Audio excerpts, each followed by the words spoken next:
provinsi yang ada di Indonesia? 13. Nah, jumlahnya sekarang sampai saat ini berjumlah 38. Itu artinya apa? Dari berbagai daerah di Indonesia, semuanya memiliki keberagamannya, memiliki budayanya masing-masing. Jadi dengan kekayaan ini, Indonesia harus bangga dengan segala budaya, adat istiadat, pakaian adat, dan juga rumah-rumah, ada alat musik, makanan. Setiap daerah memiliki masing-masing. Oke, untuk sekarang kita akan melihat video dulu ya tentang keberagaman budaya. Keberagaman budaya, suku bangsa, bahasa, agama, dan kepercayaan di Indonesia. Keberagaman di Indonesia diantaranya: pertama, suku bangsa; kedua, pakaian adat; ketiga, rumah adat; keempat, tarian adat; kelima, bahasa daerah; keenam, lagu daerah; ketujuh, agama; kedelapan, kepercayaan. Pertama, keberagaman suku bangsa. Suku bangsa di Indonesia sangat banyak. Di antaranya, suku yang ada di Pulau Jawa yaitu suku Jawa, suku Sunda, suku Madura, suku Baduy, suku Samin, dan sebagainya. Suku yang ada di Pulau Sumatera yaitu suku Aceh, suku Melayu, suku Minangkabau, suku Palembang, dan sebagainya. Oke, tadi setelah melihat video ini, ada berapa jenis keberagaman yang ada di Indonesia tadi? 8. Apa saja? Suku, kemudian bahasa, kepercayaan, rumah, baju adat, bahasa sudah tarian daerah, rumah adat. Jadi ada 7 keberagaman yang ada di Indonesia. Tuh, bangsa Indonesia merupakan bangsa yang besar, terdiri dari berbagai macam suku, budaya, agama, dan kepercayaan. Namun, bangsa Indonesia memiliki persatuan dan kesatuan yang sangat kuat, tercermin dari semboyan kita. Semboyan kita apa? Semboyan bangsa Indonesia? Bhinneka Tunggal Ika. Artinya Berbeda-beda dengan satu juga. berbeda tetapi tetap satu.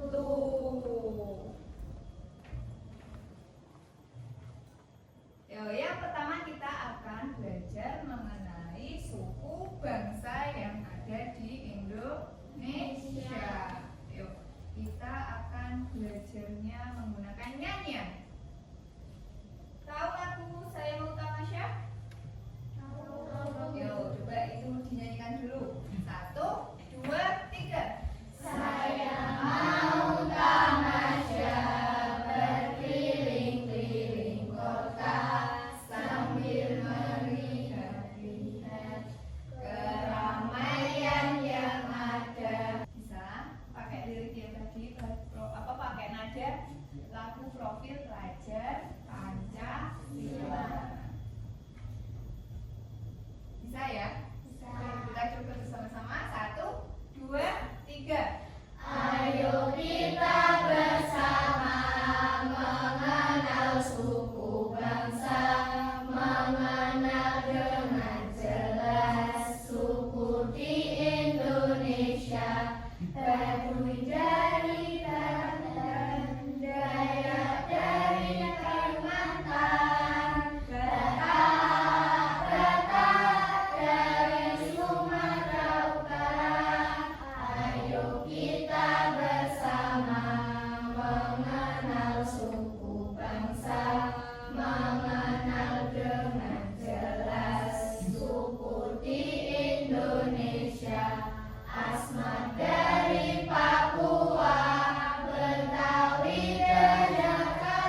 menunjukkan beberapa suku bangsa dengan provinsinya. Jadi di sini Bu Sofi ada lembar kerja untuk kalian. Jadi nanti kalian menjodohkan mengenal suku dan bangsa yang ada di Indonesia. Ini yang tadi sudah kalian hafalkan melalui lagu. Jadi harus dikerjakan, harus betul. Jadi sampai diingat. Udah hafal belum lagunya? Tadi cuma ada berapa? Yang ada di lagu ada berapa? 8. Ada di lagu 6. Ini baru beberapa contoh dari suku bangsa yang ada di Indonesia. Sebenarnya masih banyak sekali suku bangsa yang ada di Indonesia. Tapi minimal kalian bisa menghafalkan beberapa yang populer di Indonesia. Oke, siap mengerjakan? Siap. Jangan lupa dituliskan nama kalian. 5.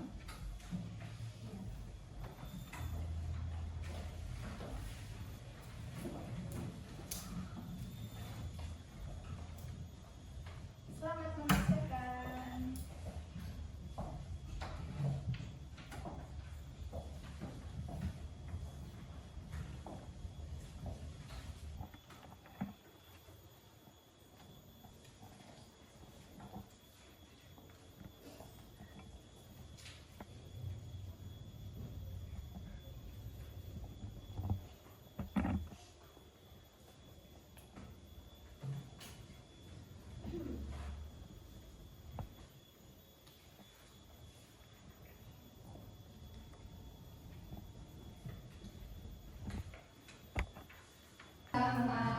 Mengenal suku bangsa, mengenal dengan jelas Suku di Indonesia, Asmat dari Papua, Betawi dari Jakarta, Pegunungan dari Kalimantan Tengah.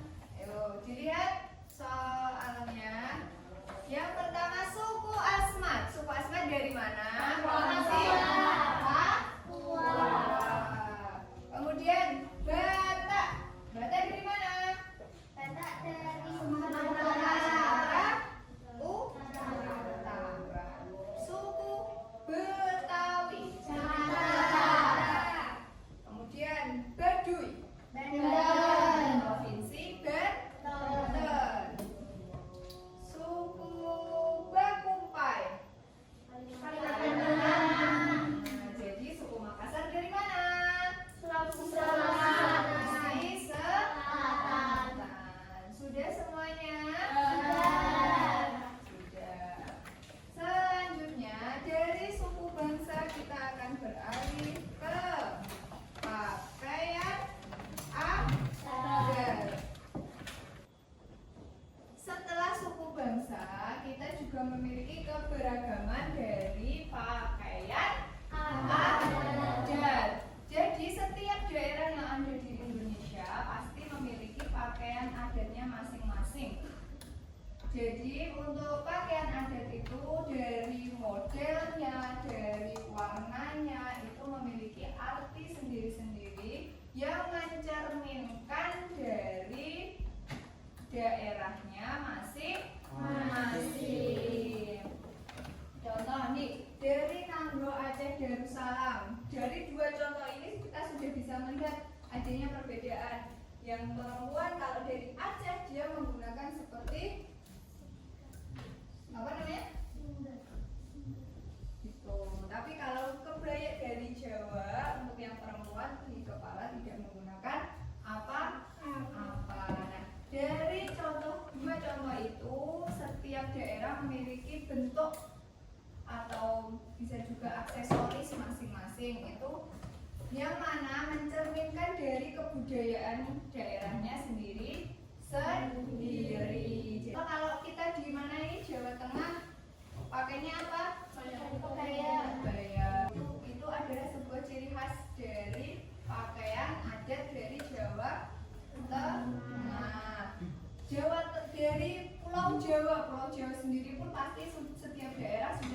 berbeda. Beda contoh dari Jawa Tengah juga Jawa Barat. Kalau Jawa Barat tidak menggunakan tusuk itu, tapi menggunakan apa ini namanya? Siger itu. Jadi beda provinsi saja pasti sudah berbeda pakaian adat. Tuh, kita coba lihat.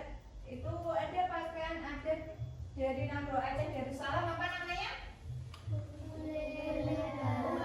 Belang. Itu untuk yang laki-laki itu juga menggunakan tutup kepala, yang perempuan menggunakan mahkota yang besar.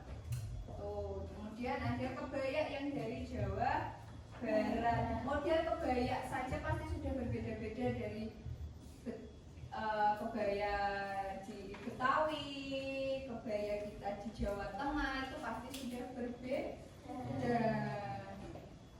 Tuh, kemudian ada baju budu dari mana? Sulawesi Selatan. Sulawesi Selatan.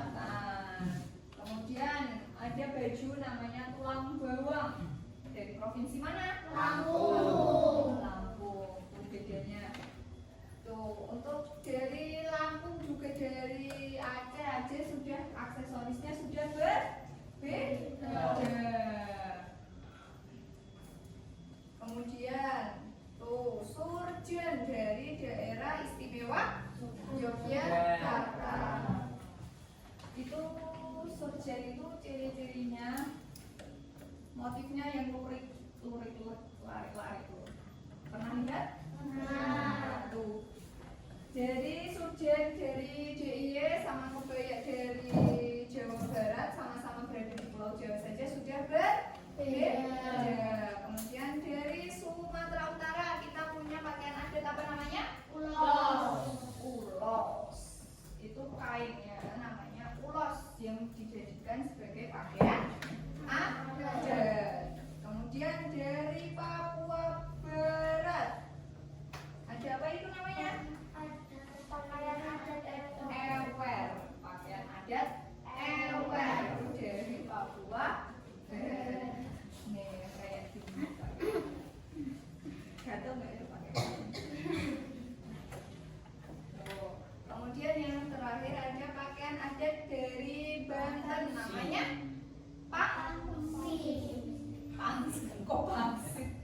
Pangsit nggak pakai T. Pakai T jadi pangsit itu makanan ya.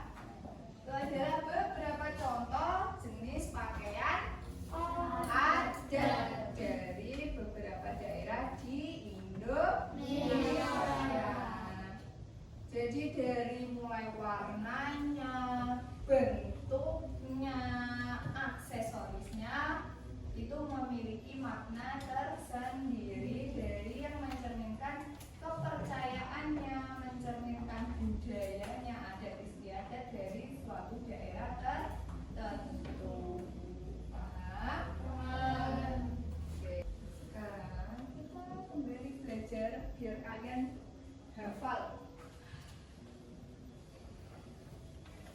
tentang gambar pakaian adat. Di sini Bu Sofi punya beberapa gambar dari pakaian adat. Nanti kalian potong gambarnya, kemudian ditempelkan di tabel yang sudah disediakan sesuai dengan daerahnya masing-masing. Ya, paham? Di situ sudah ada gunting, nanti bisa bergantian. Hati-hati dalam menggunakan gunting ya. Orang harus gojegan, beler, oke? Ada mau beli sendiri?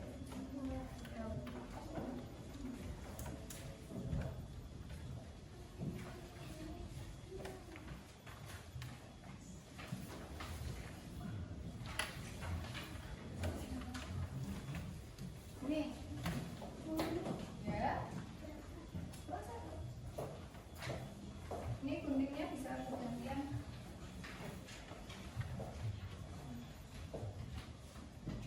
Ambil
Sudah selesai.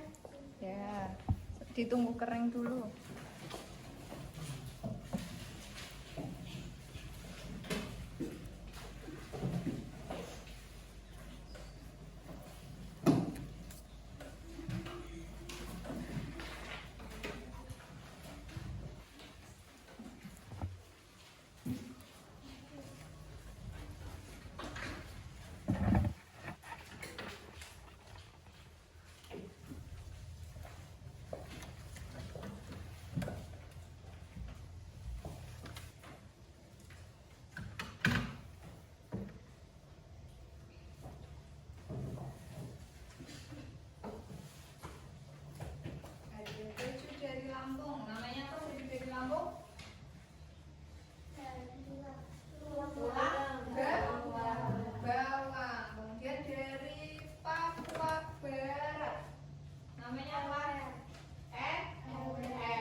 Sekarang fungsi rumah adat itu bukan hanya sebagai tempat kalian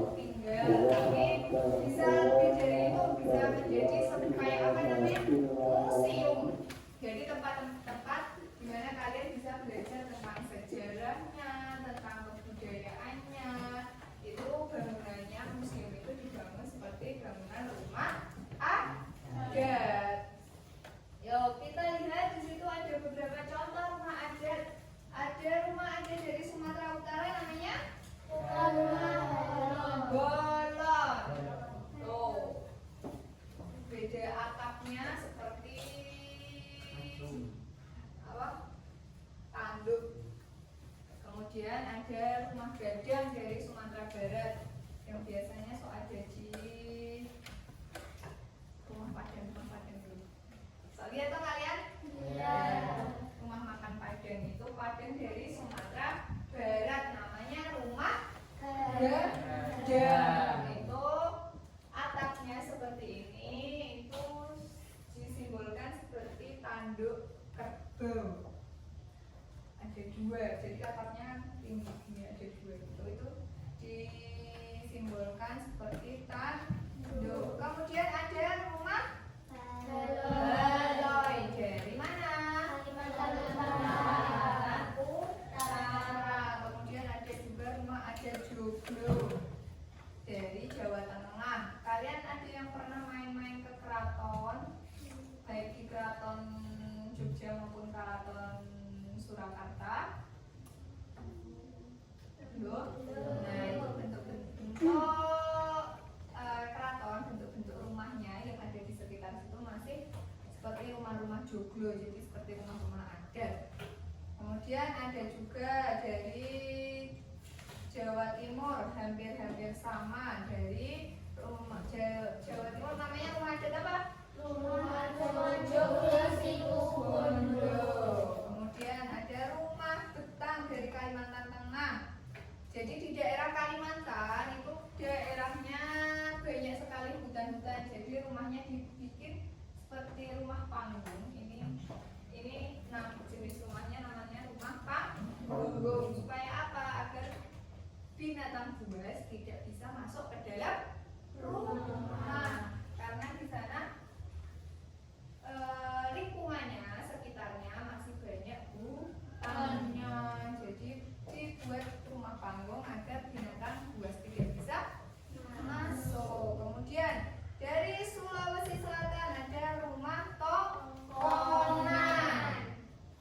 Tuh modelnya seperti itu, sama juga seperti rumah panggung. Kemudian yang terakhir ada rumah Honai dari Papua Barat. Kenapa bentuknya seperti itu? Dia tahu? Karena suku Honai atau rumah Honai itu berada di Papua yang daerah pegunungan. Jadi mereka membuat rumah seperti itu agar udara hangat itu tetap berada di dalam rumah. Jadi biar mereka tetap hangat karena mereka tinggal di daerah pegunungan. Jadi karena bentuknya bulat, jadi udaranya itu hanya berputar-putar di dalam. Jadi mereka kalau di dalam rumah tidak kedinginan. Nah ini tuh yang bikin hangat. Ini yang membuat mereka tetap hangat dari udara. Jadi udaranya biar tidak masuk. Itu dari Papua Barat.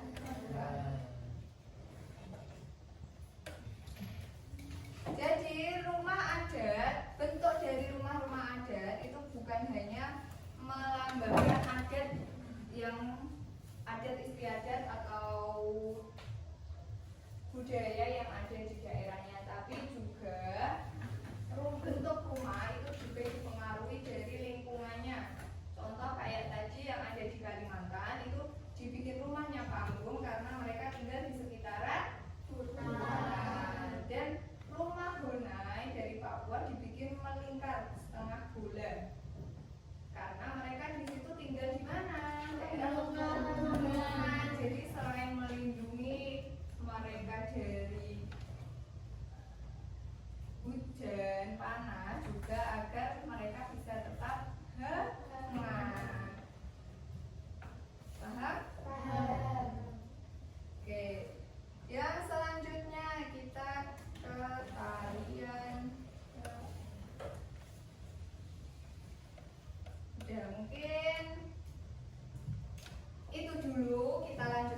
kegiatan-kegiatan budaya. Contoh kayak tadi karnaval itu kalian tetap ikut dengan menggunakan pakaian dari adat dari berbagai daerah. Supaya apa? Budayanya tidak hilang. Ya, jadi kita dengan semua kekayaan kita, keberagaman Indonesia itu merupakan sebuah kekayaan bagi kita bangsa Indonesia yang harus terus kita lestarikan. Jadi kita harus bangga dengan berbagai macam, bukan malah saling mengejek.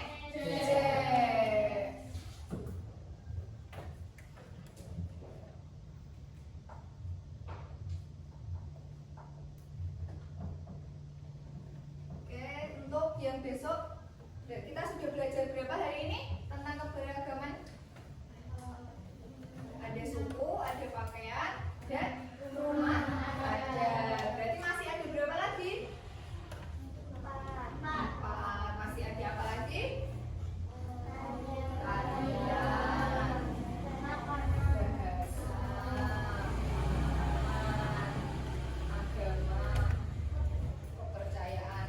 Kalau kalian mau belajar banyak sekali, masih ada apalagi senjata. Senjata itu dari masing-masing daerah juga berbeda-beda. Selain senjata ada juga alat musik.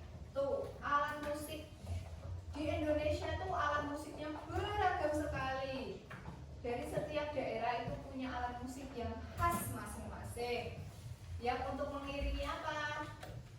Tarian.